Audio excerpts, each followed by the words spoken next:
ओम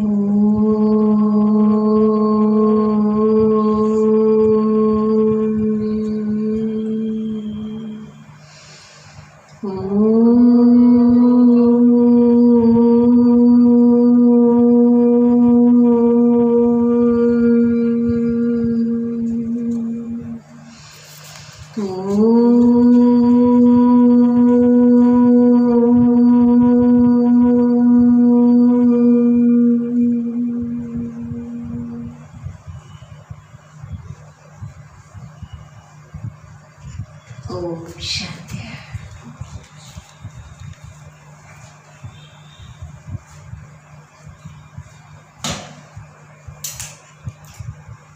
आज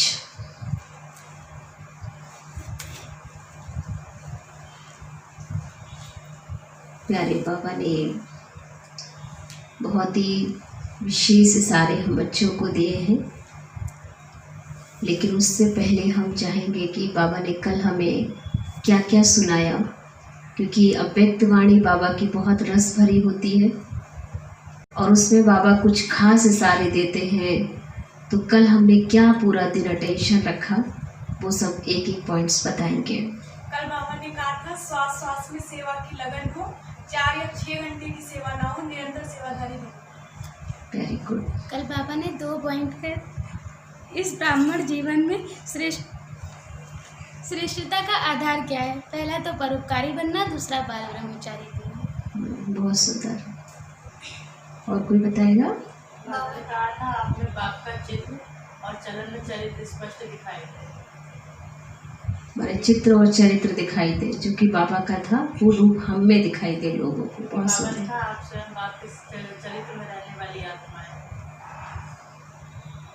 नेक्स्ट। आज बाबा ने कहा है कि संस्कार परिवर्तन में अपना समय नहीं गंवाना है।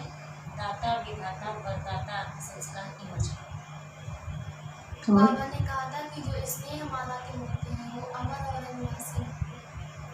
बहुत अच्छा। बाबा ने कहा सेवा का मेवा खाना है, मेहनत का मेवा। माने मेहनत करते करते तो बाबा ने कहा बहुत सारा समय हमने यूं ही गंवा दिया, लेकिन अब जो समय है ये मेहनत कम, दूसरों के लिए देने की भावना रखो। जब हम दूसरों के लिए मेहनत करेंगे, दूसरों की सेवा करेंगे, तो अपना परिवर्तन हमारा स्वतः हो जाएगा। तो कल बाबा ने बहुत बहुत प्यारी शिक्षाओं से भरा हमें। अब सुनते हैं आज प्यारे बाबा की मुरली कि बाबा हमें क्या क्या और इशारे देने वाले हैं। तो आज की मुरली है 29/6/20 की। बाबा बोले, मीठे बच्चे, भविष्य ऊंच घराने में आने का आधार है पढ़ाई। अगर ऊंच घराने में आना है, ऊंच पद प्राप्त करना है, तो उसके लिए क्या करना पड़ेगा? हमें पढ़ाई करनी पड़ेगी। इस पढ़ाई से ही तुम बेगर टू प्रिंस बन सकते हो। प्रश्न, गोल्डन स्पून इन माउथ 2 प्रकार से प्राप्त हो सकता है, कैसे? माने हमारे मुख में सोने की चम्मच कैसे आ सकती है, उसका मुख्य 2 आधार कौन से? तो बाबा ने बहुत अच्छी बात कही उत्तर में। एक भक्ति में दान पुण्य करने से, दूसरा ज्ञान में पढ़ाई से। कैसे गोल्डन इन माउथ होगा हमारे जीवन में? जब एक तो हम भक्ति करेंगे, भक्ति में दान पुण्य करने से, दूसरा ज्ञान में पढ़ाई से। तो भक्ति में और ज्ञान में दोनों में हमें ध्यान रखना है कि भक्ति में दान पुण्य करते हैं तो राजा या साहूकार के पास जन्म लेते हैं, लेकिन वह हो गया हद का। तुम ज्ञान में पढ़ाई से गोल्डन स्पून इन माउथ पाते हो, यह है बेहद की बात। भक्ति में पढ़ाई से राजा ही नहीं मिलती, यहाँ जो जितना अच्छी रीति पढ़ते हैं उतना ऊंचा पद पाते हैं। तो इसलिए बाबा कहता है वहाँ के पद अलग हैं, यहाँ के पद अलग हैं। ओम शांति।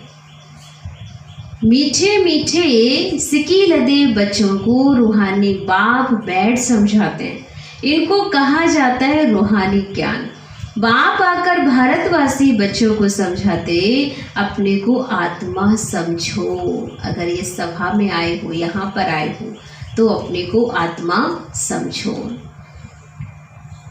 क्योंकि आत्मिक स्थिति से ही हमारे संस्कारों का परिवर्तन होगा। इसलिए जब भी सभा में बैठो, आत्मिक रूप में बैठो, ये बाबा ने खास फरमान किया है तो यह मानना चाहिए ना। ऊंच से ऊंच बाप की श्रीमत मशहूर है, यह भी तुम बच्चों को ज्ञान है कि सिर्फ शिव बाबा को ही श्री श्री कह सकते हैं, वही श्री श्री बनाते हैं। श्री माना श्रेष्ठ।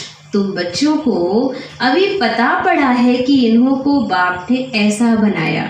हम अभी नई दुनिया के लिए पढ़ रहे हैं। नई दुनिया का नाम ही स्वर्ग है। अमरपुरी महिमा के लिए नाम बहुत है, कहते भी हैं स्वर्ग और नर्क। फलाना स्वर्गवासी हुआ तो गोया नर्कवासी था। ये समझ लेना है कि अगर कोई स्वर्गवासी हुआ है, जो लोग मानते हैं भक्ति में, तो बाबा कहता है कि इसका मतलब वो पहले कभी न कभी नर्क में था, तो फिर उसे स्वर्ग से नर्क में बुलाने की क्या आवश्यकता है। परंतु मनुष्यों में इतनी समझ नहीं है। स्वर्ग और नर्क नई दुनिया, पुरानी दुनिया जिसको किसको कहा जाता है ये कोई भी नहीं जानते। बाहर का भक्का कितना है। तुम बच्चों में भी थोड़े हैं जो समझते कि बरोबर हमको बाप पढ़ाते हैं, हम ये लक्ष्मी नारायण बनने के लिए आए हैं, हम बेगट्टू प्रिंस बनेंगे, पहले हम जाकर राजकुमार बनेंगे। यह पढ़ाई है। जैसे इंजीनियरिंग, बैरिस्ट्री आदि पढ़ते हैं तो बुद्धि में रहता है कि हम घर बनाएंगे, फिर यह करेंगे। हर एक को अपना कर्तव्य स्मृति में आता है। तुम बच्चों को जाकर बड़े ऊंच घर में जन्म लेना है इस पढ़ाई से। जो जितना जास्ती पढ़ेगा उतना ऊंच पद घर में जन्म लेगा। राजा के घर में जन्म ले, फिर राजाई चलानी है। गाया भी जाता है गोल्डन स्पून इन माउथ, सोने की चम्मच मुख में। लेकिन किसके लिए होगी? जो ये पढ़ाई पर बहुत ध्यान देगा। पढ़ाई पढ़ेंगे तभी जाकर गोल्डन स्पून इन माउथ हो सकता है। एक तो ज्ञान द्वारा यह गोल्डन स्पून इन माउथ मिल सकता है। दूसरा, अगर दान पुण्य अच्छी रीति करें तो भी राजा के पास जन्म मिलेगा। वह हो गया हद का, यह बेहद का। हर एक बात अच्छी रीति समझो। कुछ भी समझ ना आए तो पूछ सकते हो, नोट करो। ये बातें बाबा से पूछना मुख है बाबा के याद। बाकी कोई संशय आदि है तो उनको ठीक कर देंगे, यह भी बच्चे जानते हैं। जितना भक्ति मार्ग में दान पुण्य करते हैं तो साहूकार के पास जन्म ले लेते हैं। जो कोई बुरा कर्म करते हैं तो फिर ऐसा जन्म मिलता है। बाबा के पास आते कोई को तो ऐसे कर्म बंधन है जो बात मत पूछो।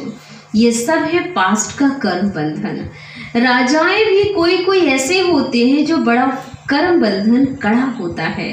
इस लक्ष्मी नारायण को तो कोई बंधन नहीं है। बड़ा कर्म बंधन होता तो बाबा कहते लक्ष्मी नारायण को कोई बंधन नहीं, वहां है ही योग बल की रचना। जबकि योग बल से हम विश्व की राजाई ले सकते हैं, तो क्या बच्चा पैदा नहीं हो सकता? तो पहले से ही साक्षात्कार हो जाता है। वहां तो ये कॉमन बात है, खुशी में बाजे बजते रहते हैं, बूढ़े से बच्चा बन जाते हैं। महात्मा से भी बच्चे को जास्ती मान दिया जाता, क्योंकि वह महात्मा तो फिर भी सारी लाइफ पास कर बड़ा हुआ है। विकारों को जानते हैं, माने कि दुनियादारी देख करके महात्मा बना है। तो इसलिए बाबा कहते हैं हम उनको फिर भी महात्मा कहते हैं, क्योंकि वो पवित्र रहते हैं इस टाइम। पर बाबा कहते हैं बच्चा भी एक महात्मा रूप होता है, क्योंकि बच्चे में जो होता है वो महान गुण बचपन से ही पाए जाते हैं, और साथ साथ उसमें कोई दुनियादारी के ख्यालात भी नहीं होते हैं। और वो बच्चा जो होता है वो विकारों से मुक्त होता है, उसे दुनिया की कोई समाचार के बारे में नहीं पता होता। इसलिए जास्ती मान दिया जाता है बच्चों को भी, क्योंकि वह महात्मा तो फिर भी सारी लाइफ पास कर बड़ा हुआ है। विकारों को जानते, छोटे बच्चे नहीं जानते, इसलिए महात्मा से भी ऊंच कहा जाता है। वहां तो सब महात्माएं हैं। कृष्ण को भी महात्मा कहते हैं, वह सच्चा महात्मा सतयुग में है। महान आत्माएं होती हैं, उन जैसे यहाँ कोई हो ना सके। तो बच्चों को अंदर में बहुत खुशी होनी चाहिए। क्यों खुशी होनी चाहिए? क्यों खुशी होनी चाहिए? क्योंकि अब हम नई दुनिया में जा रहे हैं। इस बात की हमें खुशी होनी चाहिए। ये पुरानी दुनिया बस खत्म होनी है। घर पुराना होता है तो नए घर की खुशी होती है ना। कितने अच्छे अच्छे मार्बल शादी के घर बनाते हैं जिन लोगों के पास पैसे बहुत होते हैं। वह अपने को ऊंच कुल के समझते हैं। वास्तव में यहाँ कोई ऊंच कुल का तो है नहीं। ऊंच कुल हम कर्मों से बनाते हैं, ना कि किसी जातिवादी से होता है। ऊंच कुल में शादी के लिए घर ढूंढते हैं, वहाँ कुल आदि की बात नहीं होती है। वहाँ तो एक ही देवताओं का कुल होता है, दूसरा ना कोई।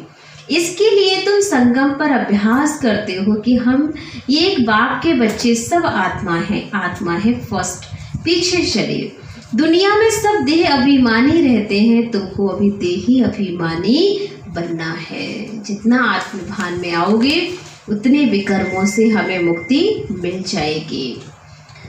गृहस्थ व्यवहार में रहते अपनी अवस्था को जमाना है। बाबा को कितने बच्चे हैं, कितना बड़ा ग्रस्त है, कितने ख्यालात होंगे, इनको भी मेहनत करनी पड़ती है। मैं कोई सन्यासी नहीं हूँ, बाप ने इनमें प्रवेश किया है। बात ब्रह्मा बाबा की हो रही है कि बाबा ने जीवन में जब श्री बाबा के तन में प्रवेश किया तो बाबा कहते हैं हमें भी बहुत सारी झंझटें थी, बहुत सारी बातें थी, लेकिन उसके बावजूद भी बाबा ने अपनी अवस्था को एक रस, अचल और अडोल बनाया। कोई घर बार छोड़ के नहीं बनाया, फैमिली के साथ रहते हुए ही उन्होंने अपने पुरुषार्थ को तीव्र किया। ब्रह्मा विष्णु शंकर का भी चित्र भी है ना। ब्रह्मा है सबसे ऊंच, तो उनको छोड़ बाप किसमें आएंगे। ब्रह्मा कोई नया पैदा नहीं होता। देखते हो ना इनको कैसे अडॉप्ट करता है। तुम भी कैसे ब्राह्मण बनते हो, इन बातों को तुम ही जानो और क्या जाने। कहते यह तो जवाहर ही था, इनको तुम ब्रह्मा कहते हो। उनको क्या पता कि इतने ब्राह्मण ब्राह्मणियाँ कैसे पैदा होंगे। एक एक बाप में कितना समझाना पड़ता है। यह बहुत कोई बातें हैं ना। ये ब्रह्मा व्यक्त, वह अव्यक्त। ये पवित्र बन फिर अव्यक्त हो जाते हैं। यह कहते हैं मैं इस समय पवित्र नहीं हूँ, ऐसा पवित्र बन रहा हूँ। प्रजापिता तो यहाँ होना चाहिए न, नहीं तो यहाँ से आए। बाप खुद समझाते मैं पति शरीर में आता हूँ, जरूर इनको प्रजापिता ही कहेंगे। प्रजापिता क्यों कहेंगे? क्योंकि प्रजा में रहते हुए जो प्रजा का हित करता है, प्रजा का कल्याण करता है, उसे हम प्रजापिता कहते हैं। तो बाबा आया है हम बच्चों की आत्मा का कल्याण करने के लिए। सूक्ष्म वतन में नहीं कहेंगे, वहाँ प्रजा क्या करेगी? यह इंडिपेंडेंट पवित्र बन जाते हैं। जैसे यह भी पुरुषार्थ करते हैं, वैसे तुम भी पुरुषार्थ कर इंडिपेंडेंट पवित्र बन जाते हो, विश्व के मालिक बनते हो ना। स्वर्ग अलग है और नर्क अलग है। अभी तो कितना टुकड़ा टुकड़ा हो गया है। वहां पर तो एक धर्म, एक राज, एक मत, एक भाषा, एक परिवार, सब कुछ एक होगा। लेकिन यहाँ पर बाबा कहते हैं कितनी मतें हो गई हैं। 5000 वर्ष पहले की बात है, जबकि इनका राज था। वो लोग फिर लाखों वर्ष कह देते हैं ये बातें। समझेंगे भी वही जिन्होंने कल पहले समझा होगा।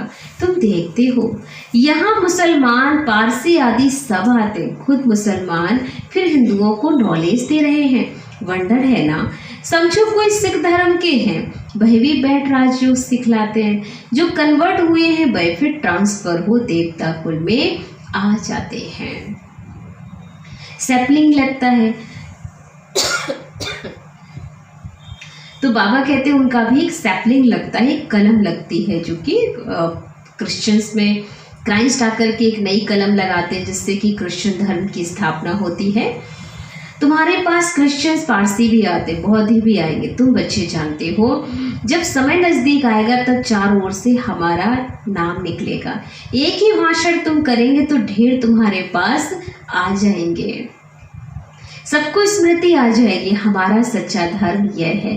जो हमारे धर्म के होंगे वह सब आएंगे। तो यही सही है ना।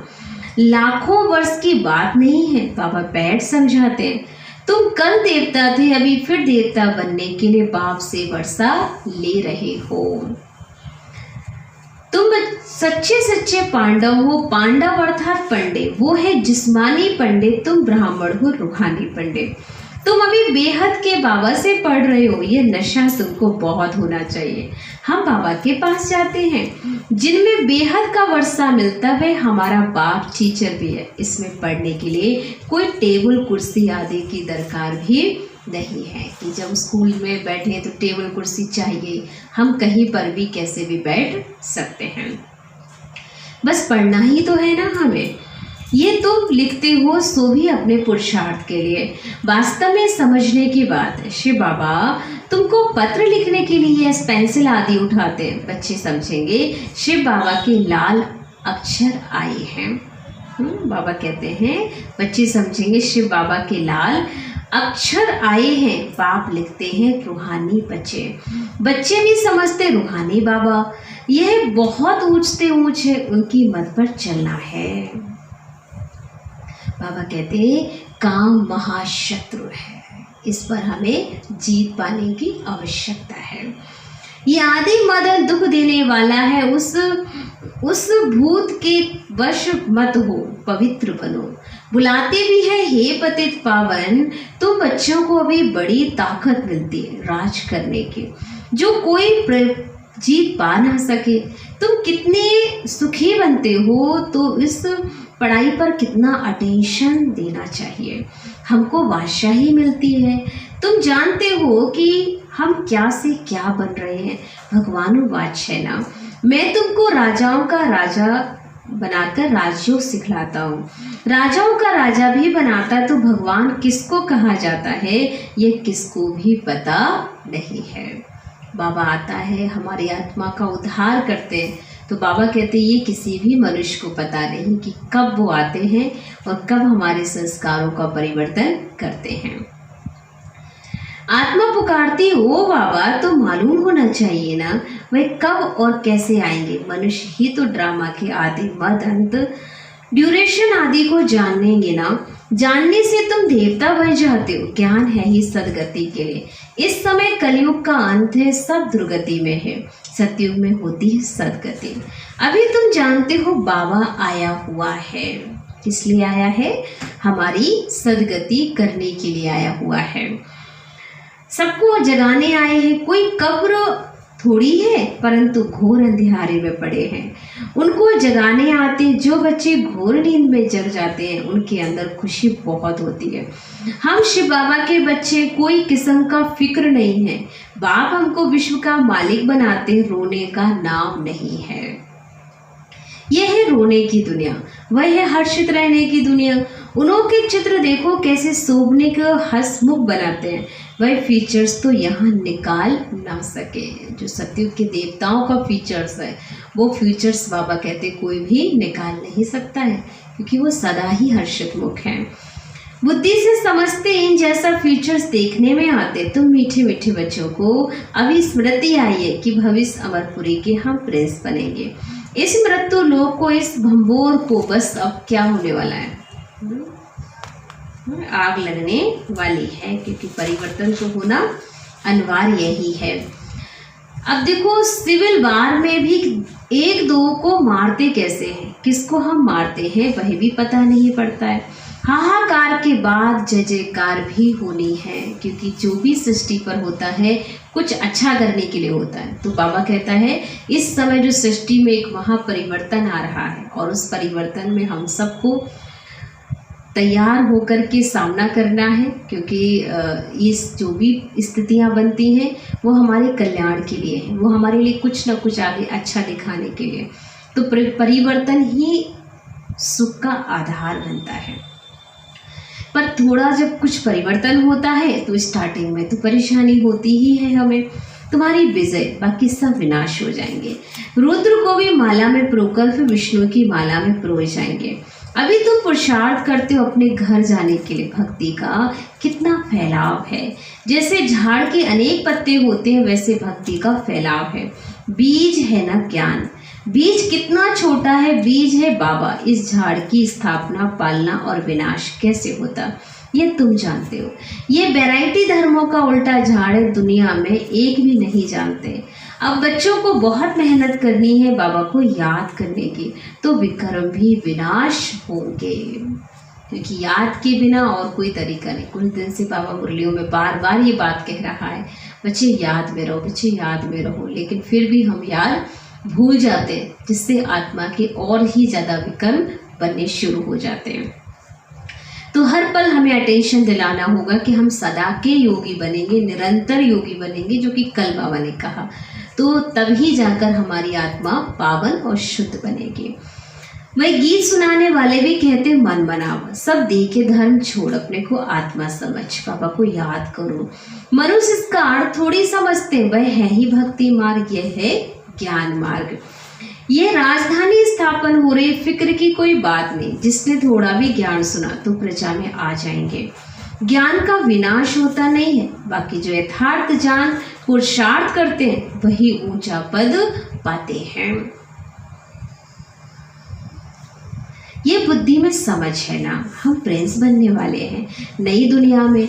स्टूडेंट इम्तिहान पास करते हैं तो उनको कितनी खुशी होती है, तुमको तो 1000 बार जास्ती अतिरिक्त सुख होना चाहिए।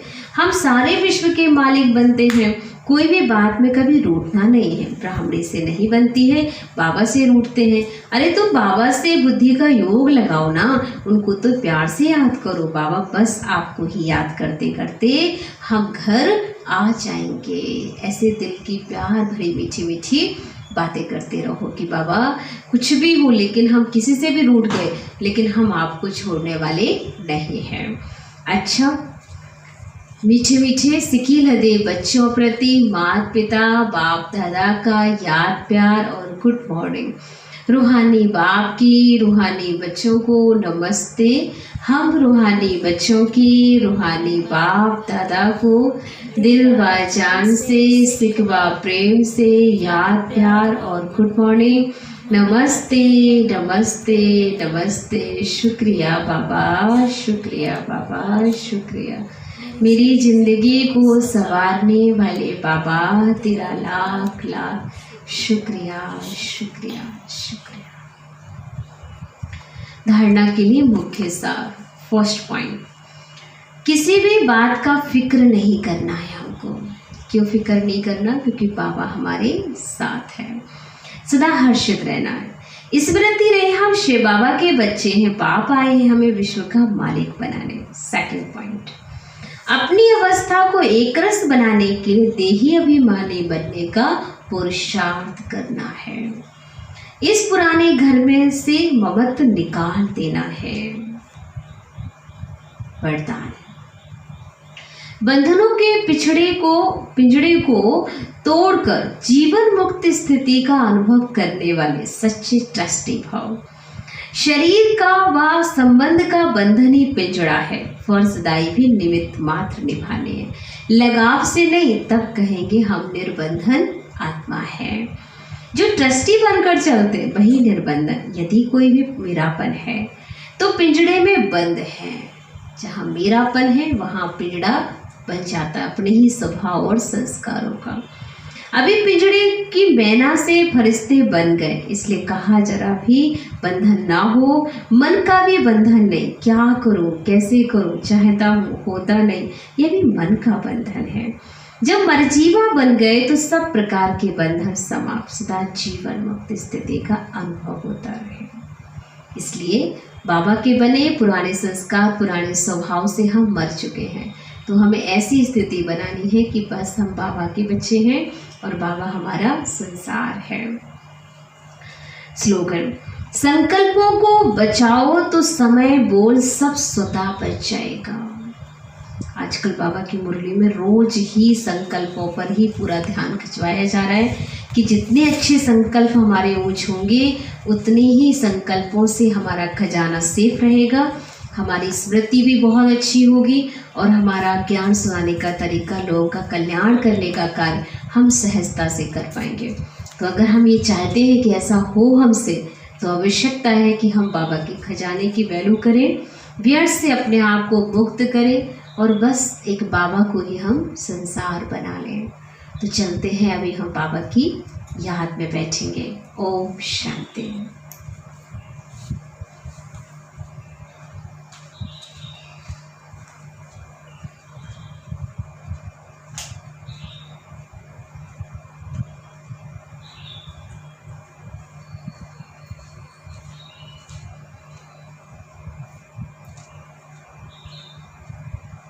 कुछ पल के लिए देवान से बिल्कुल मुक्त हो जाए, बिल्कुल मर्जीवा हो, जीते जी जैसे कि इस देह में है ही नहीं। देह अलग और मैं बिंदु अलग हूँ। मैं बिंदु बाबा को देख रही हूँ, बाबा मुझे देख रहा है।